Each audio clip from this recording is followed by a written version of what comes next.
Olá, começa agora o Giro Nordeste. Sejam bem-vindos e bem-vindas. Estamos ao vivo pela TVE da Bahia e você também pode acompanhar o Giro Nordeste nas emissoras parceiras, nos estados da região e nas nossas redes sociais, YouTube, Facebook e Twitter.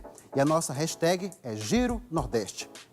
A partir desta edição, o programa passa a ser exibido na região Sudeste por emissoras parceiras, no Espírito Santo pela TV Educativa e em São Paulo pela TVT. O convidado do programa de hoje é o ex-presidente da República, Luiz Inácio Lula da Silva. Pernambucano, Lula governou o Brasil por 2 mandatos, de 2003 até o final de 2010. Eu sou o Juraci Santana, da TVE Bahia, e vão participar do Giro Nordeste em seus respectivos estados. Laísa Félix, da TV da Universidade Federal do Rio Grande do Norte. Geandra Portela, da TV Antares, no Piauí.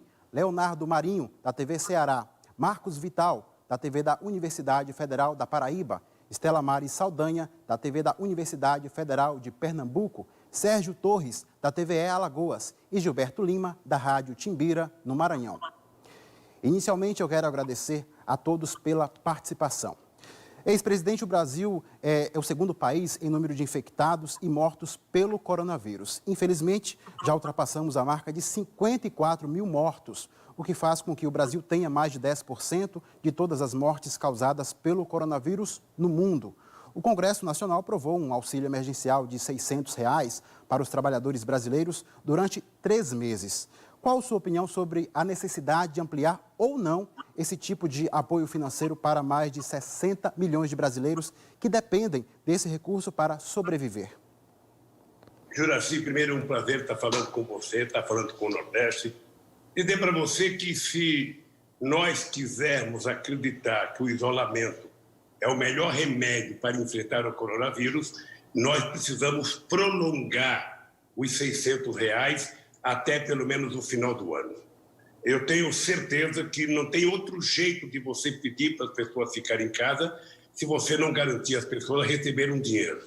Veja, o Brasil tem por volta de 40 milhões de aposentados, entre todas as áreas, militar, civil, público, municipal e estadual. O Brasil tem um setor muito grande de classe média, o setor tem profissionais liberais, toda essa gente pode ficar em casa. Agora, quem trabalha de verdade não pode ficar em casa. Essas pessoas têm que trabalhar, essas pessoas são motoristas, essas pessoas trabalham no correio, essas pessoas trabalham no metrô, essas pessoas trabalham cavando buraco na rua. Essas pessoas, se nós quisermos que elas fiquem em casa, nós temos que pagar para elas. E se nós quisermos que essas pessoas trabalhem, é preciso saber se há uma fiscalização na higienização do local de trabalho dessas pessoas, nos ônibus que elas pegam, no metrô que elas andam, sabe? É preciso cuidar do ser humano. Eu tenho certeza, Juraci, que em se tratando de pandemia, a gente tem que ter menos preocupação com o dinheiro e mais preocupação com o ser humano, mais preocupação com a vida.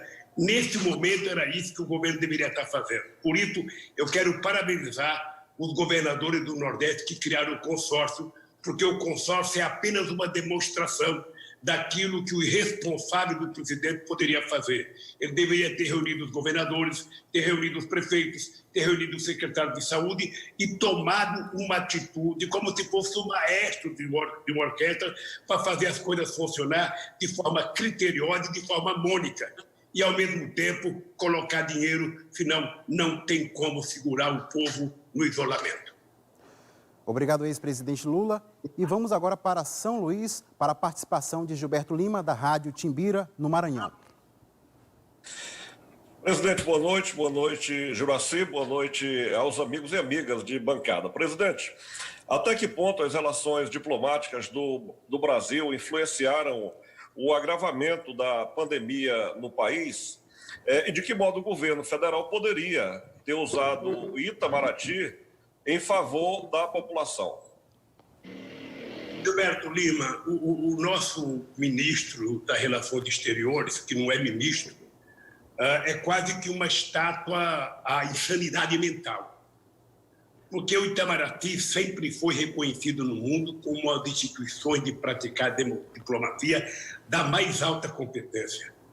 Eu tive o ministro Celso Amorim, 8 anos comigo, ele também teve com o Itamar Franco. O Celso Amorim passou a ser um dos representantes do Itamaraty mais respeitado no mundo. O Brasil não tem contencioso internacional. O Brasil pode ser amigo dos Estados Unidos, amigo da China, amigo do Uruguai, amigo do Paraguai, amigo da Rússia, amigo da Alemanha. O Brasil não tem contencioso. Foi por conta de não ter contencioso que nós fizemos uma política externa exitosa quando nós tivemos na presidência da República e a Dilma também. Olha, o que esse ministro fez foi procurar encrenca com todos os parceiros do Brasil. Começou a procurar encrenca com a Argentina, que é o nosso maior parceiro comercial na América do Sul. Começou a procurar encrenca com a China, que é o nosso maior parceiro mundial. Começou a ofender a China dizendo que o vírus era chinês, era uma coisa produzida em laboratório da China. Começou a ofender a Rússia e começou a lamber bota do Trump. O Trump que é tão grosso, tão antidiplomático, tão antidemocrático quanto o Bolsonaro. Então, eu acho que hoje o Itamaraty, com esse ministro, está prestando um desserviço à República Federativa do Brasil. O Brasil que chegou a ser protagonista internacional, o Brasil que quase consegue participar do Conselho de Segurança da ONU, e o Brasil que participava do G8 e participava do G20 todos os anos que eu presidi a República Brasileira. Portanto, era preciso urgentemente que esse ministro da Relações Exteriores pedisse para ir no banheiro e não voltasse mais, porque ele presta um desserviço ao Brasil. Muito obrigado. E o Giro Nordeste segue para Natal. É a vez de Laísa Félix, da TV da Universidade Federal do Rio Grande do Norte, fazer a pergunta ao ex-presidente Lula. Boa noite, Juracy. Boa noite aos colegas. Boa noite, ex-presidente Lula. Eu gostaria de voltar nesse tema do consórcio Nordeste que o senhor já pontuou. Desde o início do governo Bolsonaro, em 2019, existe um discurso de distanciamento entre o Planalto e os estados, né? Tanto que isso é uma das maiores motivações para a criação do consórcio Nordeste. Eu queria saber como o senhor percebe e avalia esse distanciamento em relação aos estados e em que medida, na sua opinião, o consórcio Nordeste ele é uma iniciativa válida do ponto de vista da federação e da unidade nacional, já que é um bloco entre estados. Boa noite, Laísa. Boa noite, povo potiguar. Olha, veja, é humanamente impossível alguém na presidência da República achar que é capaz de governar o Brasil sem levar em conta a existência dos governadores, sem levar em conta a existência dos prefeitos, sem levar em conta a presença, sabe, da instituição antifederativa, que é quem dá suporte à execução das políticas públicas que são decididas nesse país. É humanamente impossível alguém imaginar que pode cuidar do coronavírus sem levar em conta que é preciso ter dinheiro no município, porque é lá que está o UBS, é lá que está a UPA, é lá que mora o povo. O povo não mora no Brasil, o povo mora na cidade de Catolé do Rocha, o povo mora na cidade de São Bernardo, o povo mora em Natal. É esse povo que está precisando de ajuda do governo federal, que é o ente mais poderoso e somente ele pode passar o dinheiro que os estados precisam. Os estados que estão arrecadando menos, os estados que são obrigados a buscar as pessoas e depois a enterrar as pessoas se elas não se curarem. Então o governo prometeu 60 bilhões, ou seja, dinheiro demora para sair, o governo federal promete respirador e demora para chegar, o governo promete ajudar com o hospital de campanha, demora para fazer. Ou seja, na verdade, é um desprezo pelo Nordeste e no Bolsonaro fica muito claro, Laísa, porque o povo do Nordeste não votou nele. É quase que uma vingança. É uma vingança dos governadores que têm cabeça própria, pensamento próprio. E os governadores têm que ter autonomia mesmo. Eu fui presidente da República, né, e governei esse país tendo governador de oposição no seu estado, tendo governador de oposição na Bahia, tendo governador de oposição em São Paulo, tendo governador de oposição em Minas Gerais, e eu nunca destratei um governador, nunca destratei um prefeito. Sabe por quê? Porque a gente não governa para as autoridades, a gente governa para o povo. E quando a gente governa para o povo, a gente tem que ter respeito. e tem que trabalhar em harmonia, tem que trabalhar com a Fátima, tem que trabalhar com o companheiro Rui, tem que trabalhar com o companheiro Flávio Dino, tem que trabalhar com o companheiro Camilo, com o companheiro Wellington, ou seja, com o governador do Espírito Santo de São Paulo.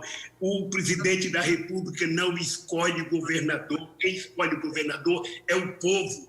E o povo votou em outubro, o povo votou nos governadores, igualzinho votou nele. Então, se ele quer ser respeitado, se ele acha que ele tem que ser respeitado porque foi eleito, ele tem que ter a decência de respeitar os governadores brasileiros, sem perguntar a que partidos eles pertencem, sem perguntar que religião eles professam. Tem é que tratá-los como brasileiros, representantes do povo brasileiro, e fazer com que os recursos cheguem lá. Não adianta dizer que não tem dinheiro. Quando a gente está numa guerra, dinheiro a gente arruma. O Roosevelt, na Segunda Guerra Mundial, não tinha entrado na guerra. Quando ele entrou na guerra, ele arrumou dinheiro. O Brasil, na Guerra do Paraguai, gastou o equivalente a 11 orçamentos da União.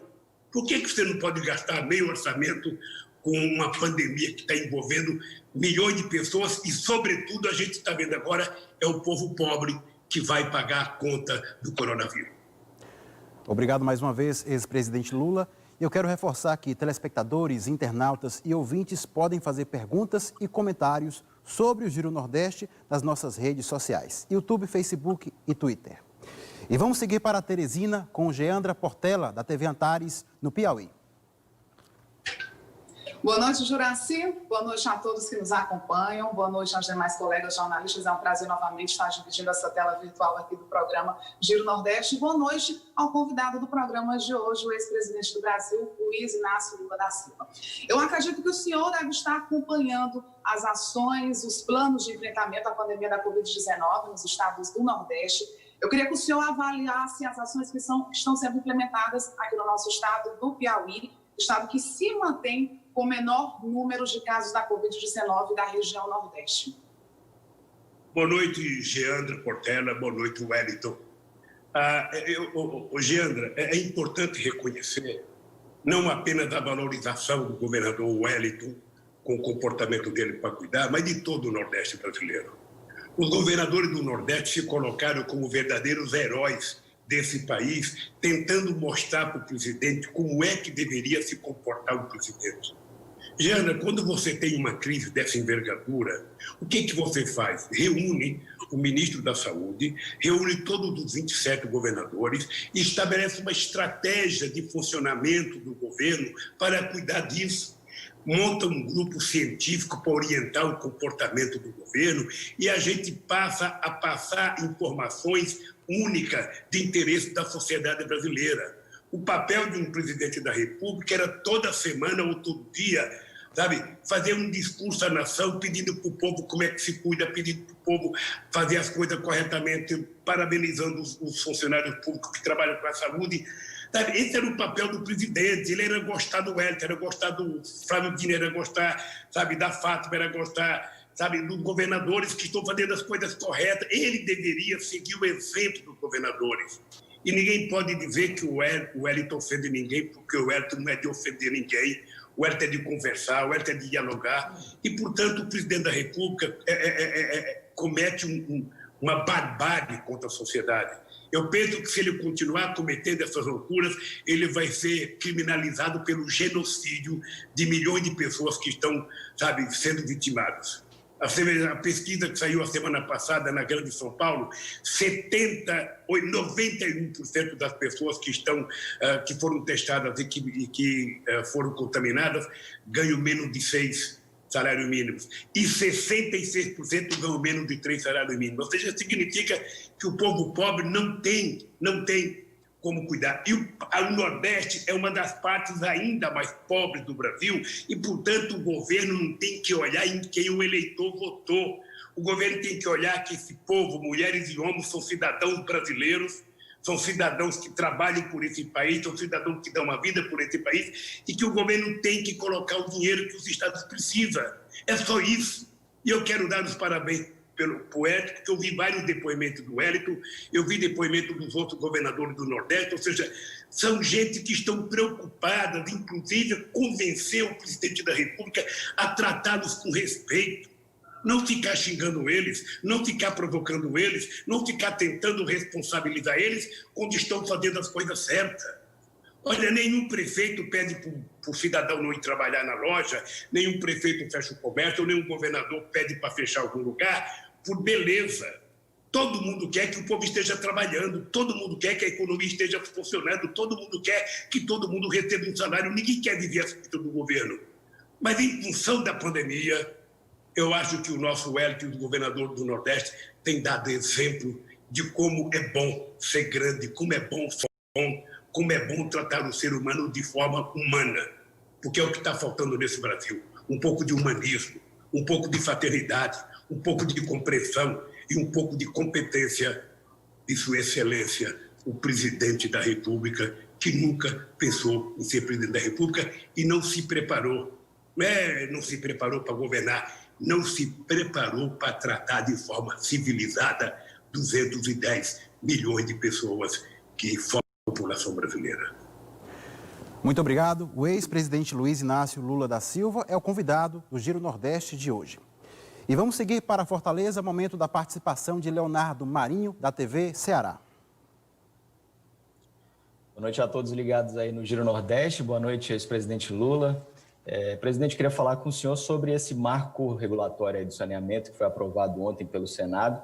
Toda a bancada petista foi contra e o senhor tuitou que com essa medida as instituições privadas não vão fazer os investimentos nas regiões que mais precisam, as regiões mais pobres do país. Mas o que a gente tem visto aí nos últimos 20 anos é que, apesar dos investimentos públicos que foram feitos, essa execução dessas obras não chegaram nas regiões mais pobres, principalmente no norte do país, no Nordeste também não. Metade dos domicílios no Brasil não tem acesso ainda ao esgoto encanado. Eu queria saber do senhor qual é o modelo que o senhor acredita que é o mais próprio para que o esgotamento sanitário no Brasil avance. Especialistas dizem que um dos problemas que acontecem hoje no Brasil é de que houve a municipalização dessa operacionalização dos recursos, da gestão e da execução das obras, dizendo que o governo federal era responsável pelo repasse das verbas e os municípios tinham que cuidar e gerir desse dinheiro e executar as obras bem, o que não aconteceu. E aí o marco regulatório vem a reboque disso, utilizando esse argumento para passar para as instituições privadas a execução e a gestão e a exploração também dessas obras. Eu queria saber do senhor qual modelo o senhor acha mais viável para o Brasil avançar nessa questão. Leonardo, boa noite. E eu quero te agradecer pela pergunta, porque nos últimos 20 anos no Brasil, qualquer governante, a primeira coisa que ele fala é que vai fazer uma PPP. Tudo que precisa ser investimento, ele fala, vamos fazer uma PPP. O povo está sem comida, vamos fazer uma PPP. O povo está sem água, vamos fazer uma PPP. O povo está sem luz, vamos fazer uma PPP. O povo sabe, tudo é uma PPP. E agora já dá para a gente analisar quantas PPPs deram certo nesse país. Já dá para analisar. É o seguinte, Leonardo, sabe? Quem não tem competência para governar não deveria se candidatar. Se você se candidata para poder vender os próprios públicos, vender as empresas públicas, sabe? Não precisa ser candidato. Vai montar uma agência de venda, um fundo de investimento, um fundo de vender. Veja, porque eu vou lhe contar uma coisa, Leonardo. Você está lembrado que há 20 anos atrás se dizia que era preciso privatizar todo o sistema elétrico para ele poder voltar a funcionar. Você cansou de ouvir, muito jovem ainda, certamente, porque estou vendo aqui sua cara, você é jovem. Ou seja, acontece que quem levou energia para 15 milhões de pessoas pobres nesse país foi o Luz para Todos, que foi um programa que custou mais de 20 bilhões de reais e foi do Estado. Porque não tem nenhum empresário socialista no Ceará, não tem nenhum empresário socialista na Bahia, em São Paulo, em Minas Gerais, em Pernambuco, que resolva levar energia de graça para o povo, que resolva ter prejuízo. Então, quem levou luz elétrica para o povo pobre, que estava sem luz embaixo de torre de transmissão, foi o nosso governo. Eu tenho orgulho de levar energia para a pessoa que vivia 100 anos na margem do Candeeiro e da Luz de Vera, e da Vera. Porém, essa gente, eu tive o prazer de acender a luz, sabe, um bico de luz na casa de muita gente. A água, pense bem, Leonardo, a água é vida. A água é saúde. A água é vida. Nenhum ser, nenhum animal do planeta vive sem água. A água tratada é da responsabilidade do Estado brasileiro. Porque é o Estado que tem que garantir a vida e a saúde do povo, tratando o saneamento básico, tratando o esgoto, fazendo a coleta correta e tratando antes de jogar no mar. Olha, qual é o empresário que vai fazer isso sem rentabilidade? O preço que vai garantir rentabilidade para ele vai permitir que ele vá na favela em Fortaleza levar água encanada, levar saneamento básico? A transposição que vai ser inaugurada amanhã no Ceará, o Eixo Norte, que Dom Pedro tentou fazer desde 1846. E fomos nós que fizemos. Quando eu entreguei o governo, a Dilma tinha 86% ponto. Eu sei que o Bolsonaro vai inaugurar amanhã. Eu espero que não seja privatizado. Eu espero que o Estado garanta que essa água que está chegando lá, com um sacrifício muito grande de muita gente, seja permitida chegar na casa do povo pobre, no tanque, na pia, no banheiro, para as pessoas serem tratadas dignamente e responsáveis. Por isso que eu sou contra privatizar a água e privatizar saneamento básico. Porque a saúde do povo depende disso. Sabe, você colher a sujeira, os dejetos e você tratá-los e jogar na água é uma obrigação do Estado e é caro. Você tratar a água e levar na casa das pessoas, sabe, custa caro e tem que ser barato para o povo. E eu te falo isso porque com 7 anos de idade eu ia no açude pegar um pote d'água, colocar no caçoar no meio e levar para casa e tomar água com caramujo dentro. Por isso aqui no Nordeste a gente era bem, pelo menos no tempo que eu era criança, bem pequenininho, magrinho, com a barriga bem grande, que estava cheio de esquistossomose. Então esse é o papel do Estado. Sabe? Então quem cuida da saúde, se não fosse o SUS, como é que estaria o coronavírus hoje, Leonardo? O PT é responsável por 63% dos leitos, sabe, do SUS. E eles tiraram 40 bilhões, foi os tucanos que tiraram 40 bilhões, sabe, do SUS com o fim da CPMF. E foram os tucanos que tiraram. Então, meu caro, como é que você pode aceitar a privatização de uma coisa que trata diretamente da saúde do povo? Se o povo não tiver água boa para beber, se o povo não tiver um tratamento bom de esgoto, as crianças ficarem brincando em esgoto a céu aberto, vai ser uma desgraça. O problema, se tem prefeito que não fez, é preciso que esse prefeito seja extirpado da vida política. Então, é preciso também passar dinheiro para que os prefeitos possam fazer algumas obras. Eu tenho orgulho de ter criado o PAC, Leonardo, e ter feito em Fortaleza, ter feito no Rio de Janeiro, ter feito em Salvador, obras em que as pessoas da periferia eram contratadas. Porque as pessoas precisam acreditar que é possível fazer isso. Agora, tem que ser definido como prioridade do Estado. É da responsabilidade do Estado garantir que o povo tenha boa condição de vida. Isso é o preceito, sabe, principal da nossa Constituição. E as pessoas não fazem. Esse Bolsonaro já está há 2 anos no governo, ele não fala em desenvolvimento, não fala em salário, não fala em distribuição, não fala em distribuição de renda. Olha, como é que a gente pode ter esperança num país desse, em que o presidente é o rei da fake news? Ele acorda de manhã mentindo, levanta mentindo, vai dormir mentindo, contando piada, ele e os filhos deles, contra a miséria do povo. Então, Leonardo, eu sinceramente, eu gostaria de estar rindo, sabe, com você, mas não posso. Não posso rir porque o momento da coronavírus não permite isso e não posso porque o nosso governo não permite. O nosso governo não destila humanismo, ele não destila afeto, ele destila ódio, mentiras para a sociedade brasileira. E, sinceramente, eu não sei até quando o povo vai suportar isso. Obrigado, ex-presidente Lula. Agora é a vez de seguirmos para João Pessoa, onde está Marcos Vital, da TV da Universidade Federal da Paraíba. Boa noite, telespectadores do programa Giro Nordeste. Boa noite, ex-presidente Lula. Boa noite, Juracy e demais colegas entrevistadores. Luiz Inácio Lula da Silva. Ontem, o ministro do Tribunal de Contas da União, Vital do Rego, apresentou um relatório que aponta que há, por parte do governo federal, a falta de uma definição de diretrizes estratégicas que possam estabelecer objetivos claros a serem perseguidos pelos entes e atores envolvidos no enfrentamento à Covid-19. Como o senhor, como ex-presidente da República, articularia uma política que fosse nacional e pudesse, então, fazer com que houvesse um diálogo e uma linguagem única, digamos assim, em torno do combate à Covid-19, envolvendo prefeituras, estados e o governo federal? Marco Vital, primeiro eu queria só te dizer uma coisa, além de cumprimentar o povo da Paraíba, dizer para você que a Paraíba me proporcionou 3 momentos belíssimos na minha vida. Um foi quando eu fui a Monteiro e a Campina Grande levar água. O outro foi quando, na estrada para Campina Grande, eu consegui comprar um cacho de pitanga, de pitomba. Eu consegui, fazia 30 anos que eu não comia, e consegui comprar um saquinho com tanajura, que fazia 30 anos que eu não comia. Então, eu comi, então eu fiquei muito feliz e estou feliz. Essa é uma alegria que eu tenho.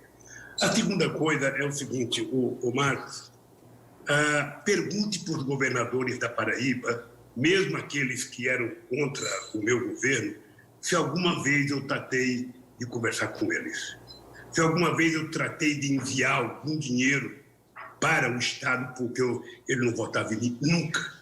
Eu desafio qualquer governador do PSL, do PSB, do PSDB, de qualquer partido político, se eu tratei alguém mal. Eu nunca perguntei a que partido pertencia a pessoa. Eu queria saber se o povo estava necessitando. E o papel do presidente é exatamente esse. O papel do presidente era ter chamado primeiro o ministro da Saúde, ter chamado uma reunião com todos os 27 governadores de estado, para saber qual era a realidade de cada estado. Ter montado uma comissão científica, sabe, com todos os especialistas, que pudesse ajudar a orientar o governo no dia a dia. Essa comissão deveria ficar, sabe, por conta da pandemia dentro do palácio, em algum lugar, e toda reunião com os governadores, desses companheiros especialistas, deveriam participar. O ministro da Saúde deveria reunir todos os secretários da Saúde municipal e fazer várias reuniões, viajar pelos estados e se reunir com os secretários da Saúde da Paraíba e perguntar o que tem em cada cidade, qual é o problema que tem, porque é na cidade que está o UBS, é na cidade que está o pronto-socorro, é na cidade que está a UPA. Então agora você tem um ministro da Saúde que é um general que nunca entrou dentro de uma UPA. Não sei se ele alguma vez na vida aplicou uma injeção. Ora, você não pode militarizar uma pandemia. Você tem que fazer com que quem cuide disso seja pessoas especializadas. Sabe, então, o Brasil está cheio de gente boa nisso, cheio de gente. Cada secretário da Saúde entende um pouco disso. Sabe? Então, o governo deveria ser uma espécie de maestro, sabe? Fazer a orquestra funcionar. Sabe? Eu tenho dito o seguinte, olha, se vem com a desculpa de que não tem dinheiro, o governo pode mandar a Casa da Moeda produzir dinheiro, aumentar a base monetária desse país, que não vai ter inflação. A dívida pública americana era 107%, está indo para 139%. Porque quando tem vida em jogo, a gente não mede o sacrifício de gastar. A gente gasta, depois a gente resolve. Eu quero saber, Marcos, se você tiver um filho, ele estiver doente, sabe, se você vai medir se vai gastar 1.000 ou 2.000 reais, você vai gastar quanto for necessário, vai se endividar quanto for necessário para salvar a vida do seu filho. Depois você vai resolver como pagar. Então, o Estado tem que funcionar assim. A vida não tem preço e a gente não tem a segunda vida, é só essa. Então nós temos que cuidar dessa gente. E para isso é preciso dinheiro para os prefeitos, é preciso dinheiro para o governador de estado. Pergunta para os prefeitos se quando houve a quebra dos Estados Unidos, do Lehman Brothers, a crise de 2008, pergunta para os prefeitos se faltou dinheiro para eles. Eu dei para eles, sabe, aquilo que tinha sido a maior parte de dinheiro que eu já tinha dado. Eles não perderam nada. Porque um presidente não governa sozinho o país, um presidente tem que ouvir a sociedade, tem que ouvir o Congresso Nacional, tem que ouvir os governadores, tem que ouvir o prefeito. É isso que tem que fazer, Marcos. Eu não preciso de governador gostar de mim ou eu gostar dele. Eu não quero marcar casamento com o governador. Eu quero tratar de políticas públicas. Eu quero tratar de benefício para o povo. Eu quero tratar de fazer com que o meu povo possa viver dignamente. Era isso que o Bolsonaro tinha que fazer. Agora ele fica fazendo discurso para os milicianos dele. Manda miliciano ir lá para fazer pergunta para ele, acho que até pagando. Mas não é possível, o Brasil não pode comportar isso. Marcos, quando eu deixei a presidência, a ONU fez uma pesquisa, o povo brasileiro era o povo mais feliz do mundo e era o povo que tinha mais esperança no futuro do mundo. Olha o que se transformou o Brasil. Olha o que se transformou o Brasil. E graças a Deus vocês criaram um programa como esse Giro Brasil, Giro Nordeste, para que a gente não fique dependendo das mentiras do Jornal Nacional. Sabe? Então, eu só tenho que parabenizar vocês e dizer, sabe, fazer política é uma arte. E o presidente da República, na verdade, ele está transformando o governo num quartel. Hoje convidou mais um general, um almirante, que eu não posso falar mal porque eu não sei se ele tem experiência. Mas é preciso saber se ele tem experiência na área da educação para poder ser ministro da saúde nesse país. Porque você não vai cuidar de rico, você vai cuidar de pobre, você vai cuidar de criança que às vezes vai na escola porque precisa de um prato de comida. Quero saber se ele tem sensibilidade para isso. Ou vai tratar os pobres como a Marinha tratou, sabe, na revolta da Chibata. Eu quero saber se é assim que vai governar esse país. Então, não é militarizando o Estado brasileiro que você vai criar solução para o Brasil. Você vai criar solução democratizando, respeitando as instituições, respeitando os entes federados, governadores, prefeitos, respeitando vereadores, respeitando todo o povo brasileiro. É assim que você vai governar. Se ele não sabe como fazer, poxa vida, leia um pouco daquilo que eu fiz no governo. Veja como é que um presidente da República, depois de 8 anos, depois de apanhar quase que da imprensa inteira, sai do governo com 87% de boiote. Veja como é que isso pode acontecer. É sendo humano. É olhando as pessoas com carinho. É governando para todos e não só para os milicianos. É por isso que eu acho que não era difícil resolver essa crise se a gente não tivesse deixado de forma irresponsável ela chegar aonde chegou. Agora até o Trump está fazendo crítica para ele. Até o Trump está fazendo crítica. Sabe? Porque até o Trump percebeu que ele é um irresponsável. Obrigado mais uma vez, ex-presidente Lula. A nossa hashtag para quem quiser fazer perguntas e comentários é Giro Nordeste. Vamos agora a Recife, onde está a Estela Maris Saldanha, da TV da Universidade Federal de Pernambuco. Boa noite, Juracy. Boa noite aos colegas de bancada. Boa noite ao ex-presidente Lula. Presidente, a pandemia da Covid-19 é só um dos problemas que tem elevado a temperatura política do país. Além da pandemia, a gente tem aí o esgarçamento das relações entre os 3 poderes da República. A gente tem uma tentativa de erosão das instituições democráticas e a gente tem a proliferação de grupos neofascistas. 2 propostas estão colocadas à mesa, são a crise brasileira, na qual a pandemia está inserida, e de oposição ao governo Bolsonaro. Uma é a criação de uma frente ampla, outra é a criação de uma esquerda. Onde o senhor se coloca e por quê? Boa noite, Estela Maris. Boa noite ao meu querido povo de Pernambuco. Boa noite ao governador que estão assistindo o Giro Nordeste. Eu me coloco em qualquer luta que seja para conquistar a democracia nesse país. Eu só não aceito hipocrisia. Hoje eu vi, sabe, que algumas pessoas que declararam assinar esse documento não querem a saída do Globo. O Globo, que de forma efusiva, sabe, divulgou o manifesto, no dia seguinte fez um editorial dizendo: olha, Bolsonaro, fica, você só tem que mudar de comportamento. Não xinga a gente, Bolsonaro. Se você não xingar a gente deixa você ficar porque a gente gosta do do Guedes, a política de desmonte do Estado do Guedes está boa, a política de venda de empresa pública está boa, não pagamento de salário para os reitores e para os professores está bom, tentar diminuir investimento na educação está bom, o Guedes. Sabe, eles querem isso. E eu não quero uma democracia abstrata. Democracia, Estela, não significa você colocar na Constituição todos têm o direito de comer. Não significa dizer que todos nascem iguais perante a lei. É preciso que a gente garanta esses direitos. Eu provei que é possível o pobre ser a solução desse país. Eu provei que quando a gente coloca o pobre no orçamento da União, a gente faz a economia crescer. Enquanto o mundo democrático gerou 100 milhões de desempregos na crise de 2008, Estela, nós geramos aqui no Brasil 20 milhões de empregos com carteira assinada, emprego formal.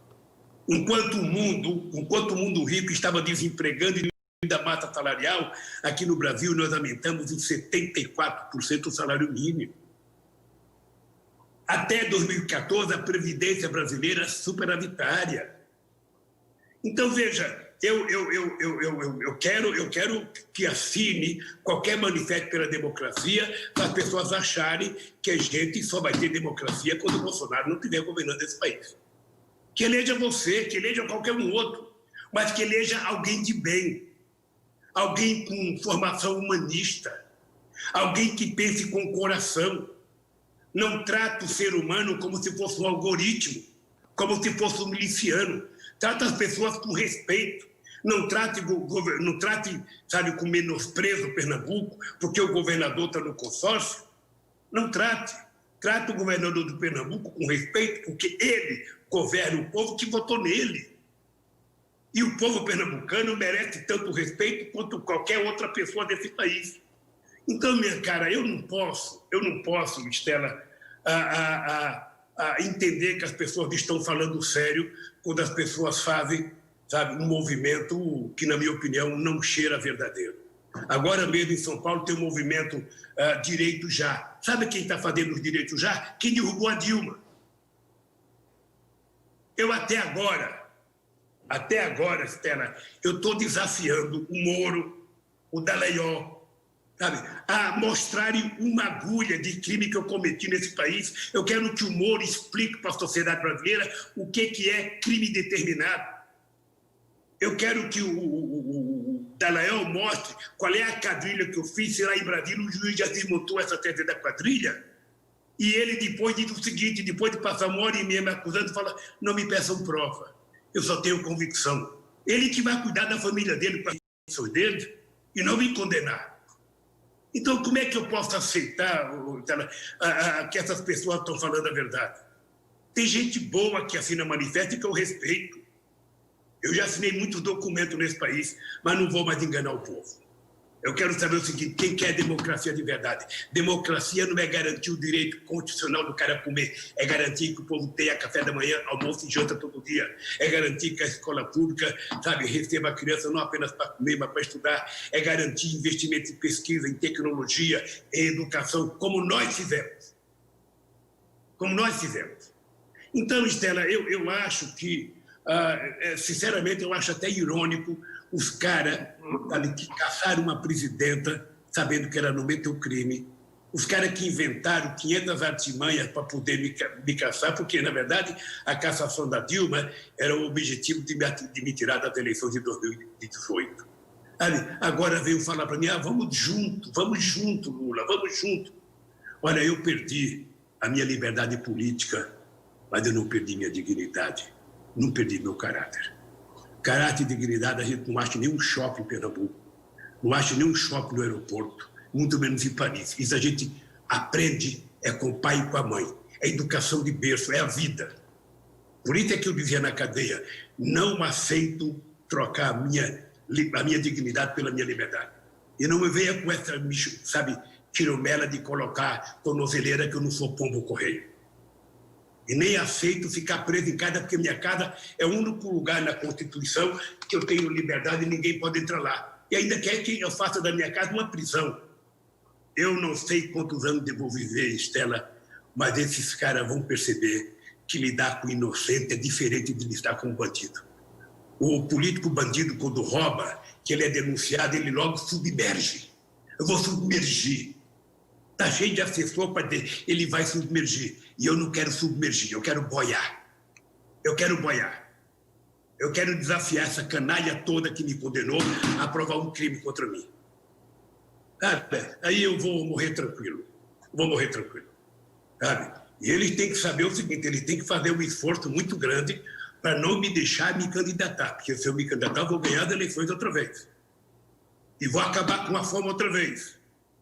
E vou fazer que no Nordeste tenha mais escola, tenha mais professor, tenha mais mestre, tenha mais doutor, tenha mais investimento em educação no pequeno agricultor. Eles sabem disso. E é o que eles ficaram com bronca do PT. Colocar a filha de empregada doméstica na universidade, colocar a filha de trabalhador rural na universidade, mandar a gente estudar, fazer pós-graduação em Paris, em Londres. Não pode. Esse PT tem que ser extirpado. E aí estão aí, fazendo o povo viver como se fosse um tempo da escravidão. O cara que está no Uber é um pequeno empreendedor. Quando tiver uma dor de barriga, ele não vai ter ninguém para ajudar ele. Não existe Estado, não tem previdência social, não tem seguridade social. Olha, como é que eu posso acreditar que essas pessoas estão falando a verdade se eles acabaram de desmontar os direitos que os trabalhadores ganharam no século XX? A pessoa fala, o Lula está nervoso, eu não estou nervoso. Eu não tenho mais idade para me enganar. Eu já conversei muito. Eu duvido que tenha um brasileiro que diga que o Lula não conversa, que o Lula não dialoga. Duvido. A minha vida foi aprender a negociar. Agora, o que eu não quero fazer é o papel de palhaço nesse país.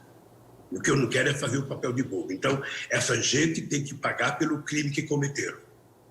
Essa gente não é democrática. Essa gente quer fazer qualquer acordo para se perpetuar no poder. Eu não estou disposto a permitir. Por isso, quem quiser falar em democracia tem que defender o impeachment do Bolsonaro. Esse é o limite da democracia. É garantir que as pessoas têm emprego, garantir que as pessoas comem 3 vezes ao dia. O Lula está nervoso? Não, não estou nervoso. Eu estou apenas querendo dizer para o povo, não se deixe enganar mais uma vez.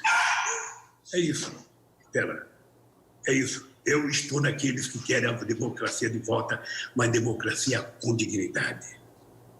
Democracia com D maiúsculo. Democracia onde o povo pobre seja sujeito da história e não apenas coadjuvante. É isso que eu quero para o meu país. É isso que eu quero para o meu Nordeste.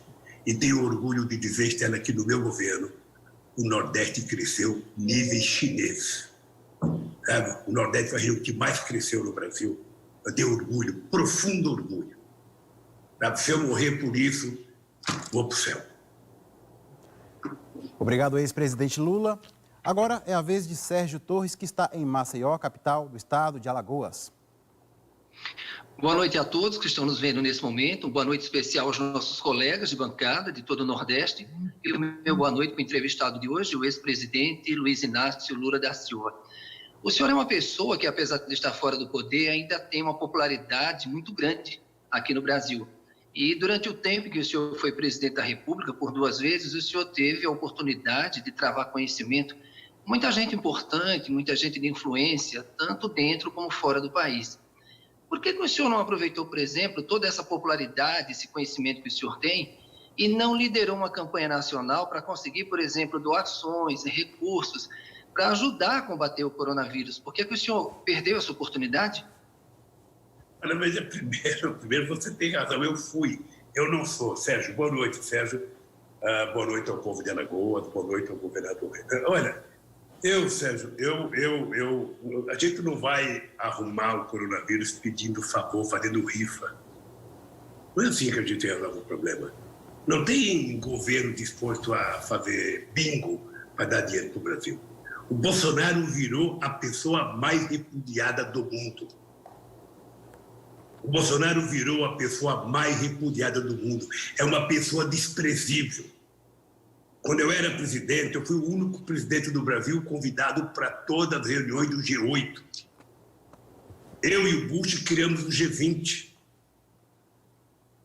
Sabe? E nós conseguimos controlar. O que aconteceu na crise de 2008 Foi uma crise causada pelo sistema financeiro, quando o Gordon Brown foi visitar o presidente do Brasil no Palácio do Alvorada. Eu disse para o Gordon Brown: você diga aos seus pares que essa crise de 2008 não foi feita por índio, não foi feita por nordestino, não foi feita por preto ou por pobre da América Latina.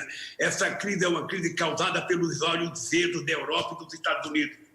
Foi uma crise causada pelo sistema financeiro e uma crise que já consumiu mais de 25 trilhões de dólares e não tem um banqueiro preso.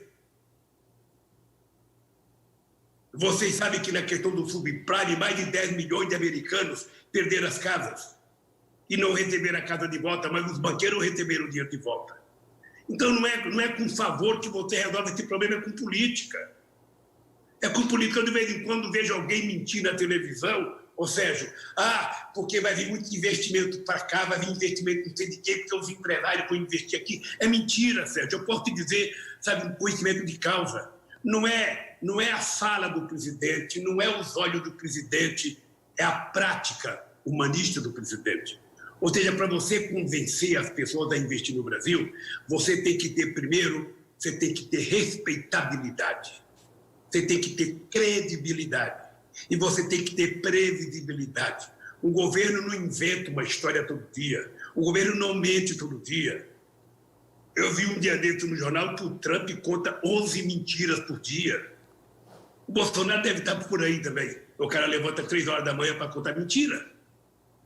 Então ninguém vai fazer investimento aqui. Uma pessoa que mente no Twitter, uma pessoa que não respeita a Suprema Corte, uma pessoa que não respeita a Câmara, uma pessoa que não respeita o Senado, uma pessoa que não respeita o governador do Estado, uma pessoa que não respeita prefeito, uma pessoa que não respeita índio, que não respeita mulher, que não respeita meio ambiente, que não respeita nada. Olha, como é que alguém vai fazer investimento aqui? E depois é o seguinte, não tem consumo. Só tem um jeito, Sérgio, de você convencer o empresário a investir aqui. É você mostrar para ele que o povo brasileiro tem dinheiro e pode comprar o que ele produzir. Se você for lá e falar que tem milhões de desempregados, milhões sem salário, sabe, e que não tem dinheiro para comprar o produto dele, ninguém vai investir aqui. Pode você estar pintado de ouro.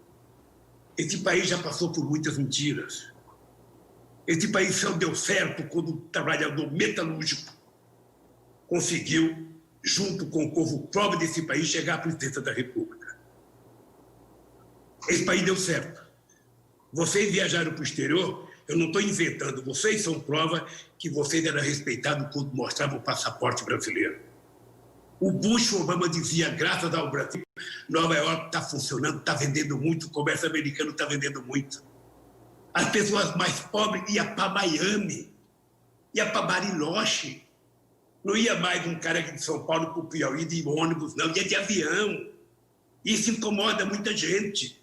Aí vamos tirar essa desgraça desse PT para cá. E como é que a gente tira essa gente? Já tentou de tirar o Lula e não conseguiu tirar. Então vamos inventar uma mentira contra ele. Inventa mentira. O que eles pensavam é que eu não ia brigar. O que eles pensavam é que eu ia me enfiar, sabe, embaixo do colchão e ficar quietinho.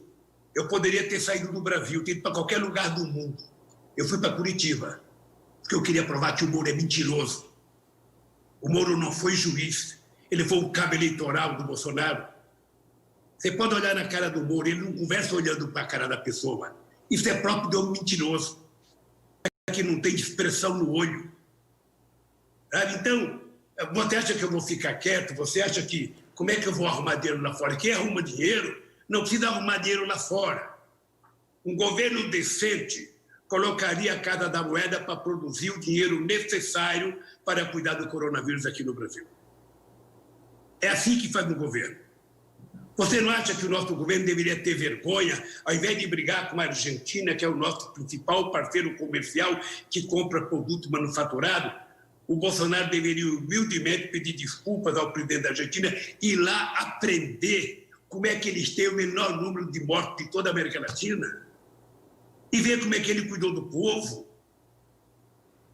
Me ver, não é ficar falando que tem, como é que fala, é um atleta, ex-atleta, e que é uma gripezinha. Essas 51 mil pessoas que morreram até ontem não tem nenhum valor para ele.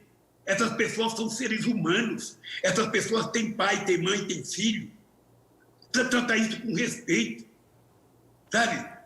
Um protocolo que não permite que a pessoa veja o pai ser enterrado. Por que não libera a pessoa do hospital num caixão lacrado e deixa a pessoa enterrar o seu ente querido? O presidente não tem o menor respeito. Quando perguntaram o que ele achava de morrer de 30 meses, eu falei, e daí? Todo mundo vai morrer? Como é que pode ter um ser humano assim presidindo um país de gente tão generosa como o Brasil? Então, o problema não é pedir dinheiro, o problema é ter credibilidade para cuidar do Brasil com as nossas forças próprias. Ah, não tem dinheiro. Como é que ele deu 1 trilhão e 200 bilhões para o sistema financeiro e não quer dar 200 e poucos bilhões para salvar o povo brasileiro? Por que os banqueiros têm tanto dinheiro? Então, o problema é o seguinte, se o Brasil for pedir dinheiro, ninguém vai dar. Porque o Bolsonaro não merece. Não merece. Ele não é um ser humano normal. Ele é anormal. Ele nasceu com a síndrome do mal. Sabe?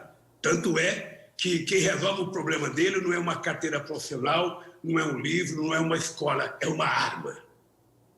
É uma arma. Ele acha que tudo se resolve com arma. Sabe? Como se nós estivéssemos nos preparando para uma guerra. Então, o problema, meu caro Sérgio, não é pedir dinheiro, não é fazer coleta de dinheiro, é o governo assumir o papel de governo, assumir o papel de chefe de Estado e entender que tem muitas coisas que somente o Estado é capaz de dar conta. Essa pandemia é uma delas. Eu, quando vejo a campanha de solidariedade no Jornal Nacional, o empresário deu 5 milhões, 500 para cada estado, 20 não sei para as contas e tal. Quem deveria estar cuidando disso era o governo federal. Tem dinheiro para isso? Só basta ter decisão. Acontece que o Guedes não tem nenhum compromisso com nenhum de nós. O Guedes tem compromisso em satisfazer, em atender o sistema financeiro. É por isso que ele só fala em privatizar, privatizar, privatizar, privatizar, privatizar, privatizar, ou seja, não fala de investimento. Então, eu acho que todas as pessoas que têm respeito por esse país, que gostam desse país, não precisa colocar uma camisa verde e amarela. Não precisa colocar. Saia na rua para conversar com o povo. Vá visitar o sertão nordestino. Vá ver como é que o povo está trabalhando.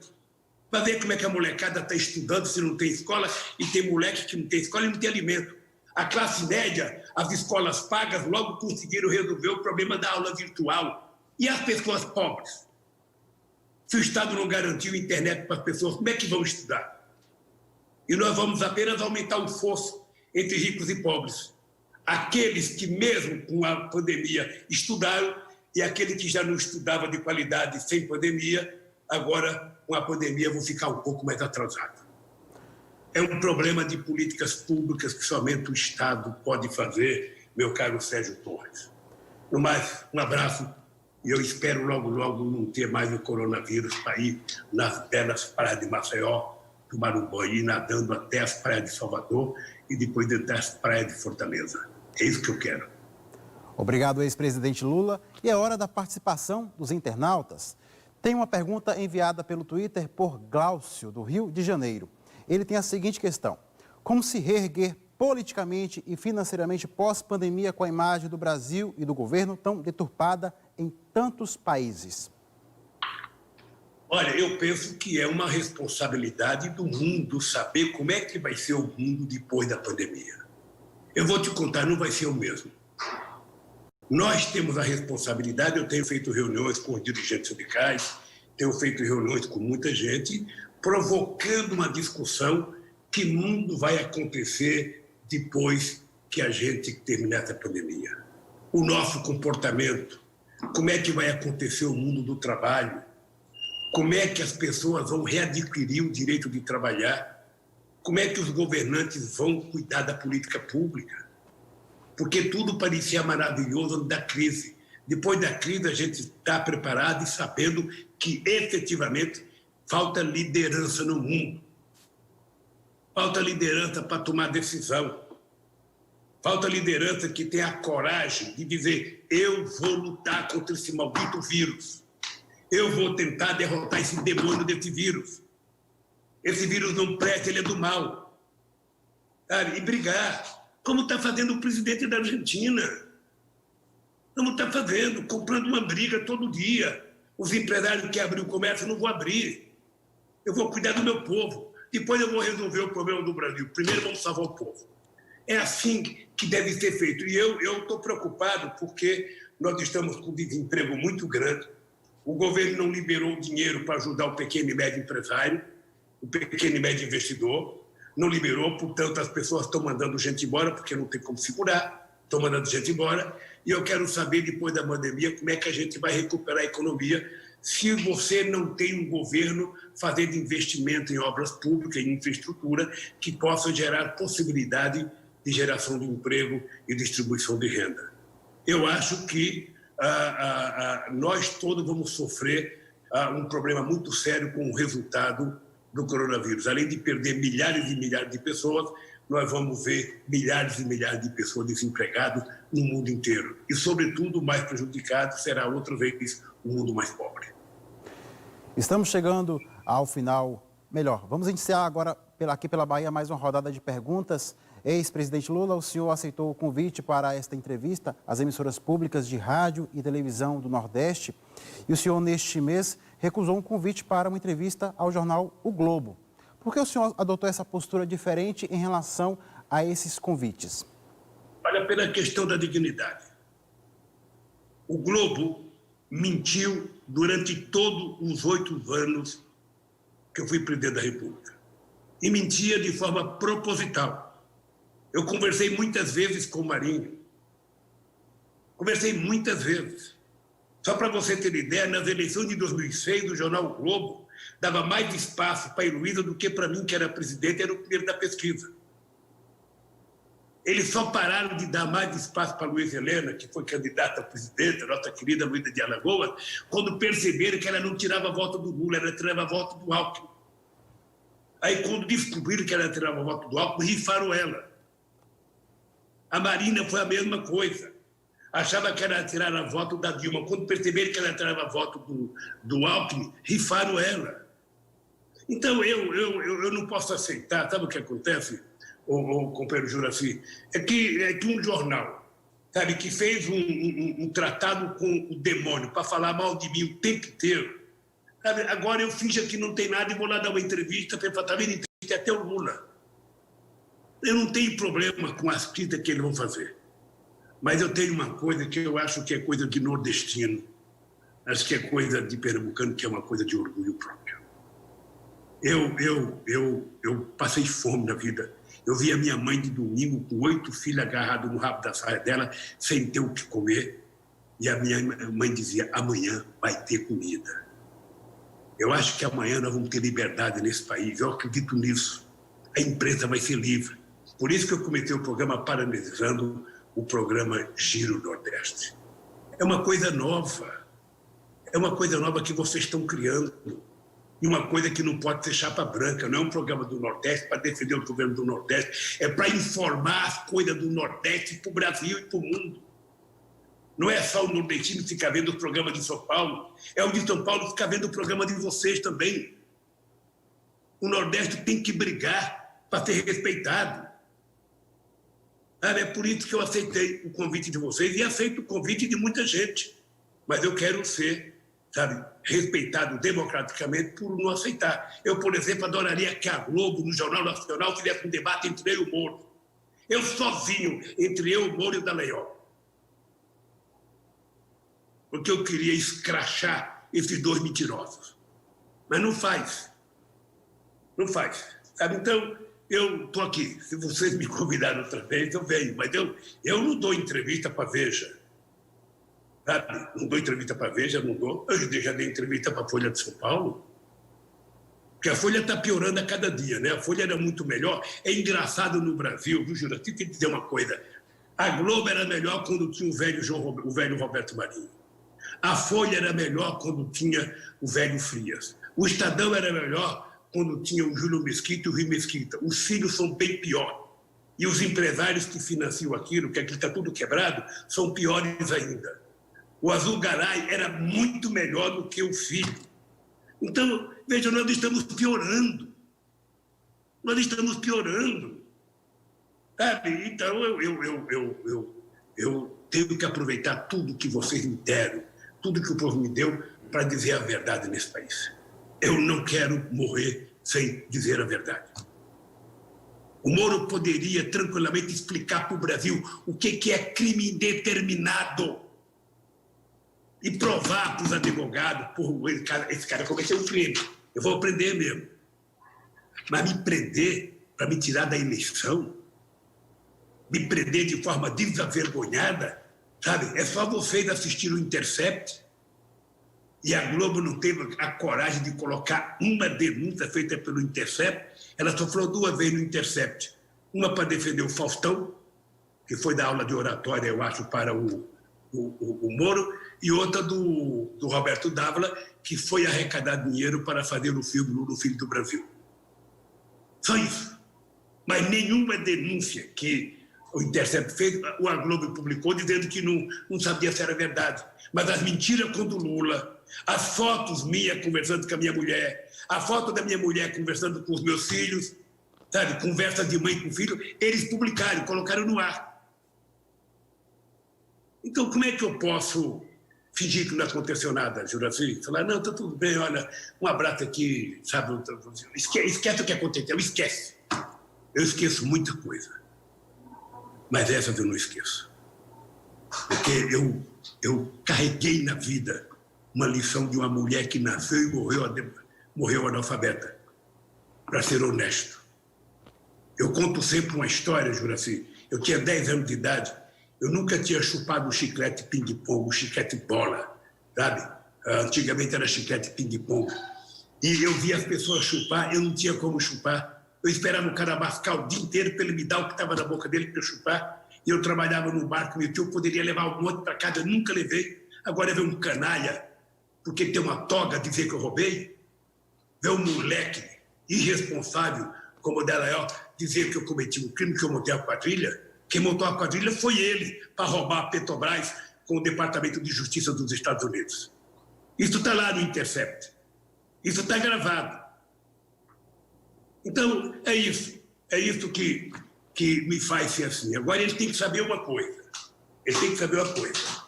Eu tenho 74 anos. Me preparo para ter energia, porque eu quero viver muito. Eu gosto da vida pra caramba. Para mim, não tem dia ruim. Sabe? Não tem dia que eu acordo com uma hora, eu levanto rindo. Sabe? Eles estão envolvidos, eles vão aprender a enfrentar um homem honesto nesse país. Então é isso. Por isso que eu não fui no Globo, Juraci, mas se você me convidar tantas quantas vezes for necessário para o Giro Nordeste, está lá o Lulinha Paz e Amor para falar com vocês. E agora sim, chegamos ao final do Giro Nordeste. Mais uma vez, obrigado, ex-presidente Lula. Quero também agradecer aos entrevistadores, Laísa Félix, da TV da Universidade Federal do Rio Grande do Norte, Geandra Portela, da TV Antares, no Piauí, Leonardo Marinho, da TV Ceará, Marcos Vital, da TV da Universidade Federal da Paraíba, Estela Mares Saldanha, da TV da Universidade Federal de Pernambuco, Sérgio Torres, da TV Alagoas e Gilberto Lima, da Rádio Timbira, no Maranhão. Muito obrigado também a vocês, telespectadores, ouvintes e internautas que estiveram aqui com a gente. Na próxima semana, o convidado do Giro Nordeste é o governador do Piauí, Wellington Dias. Até lá!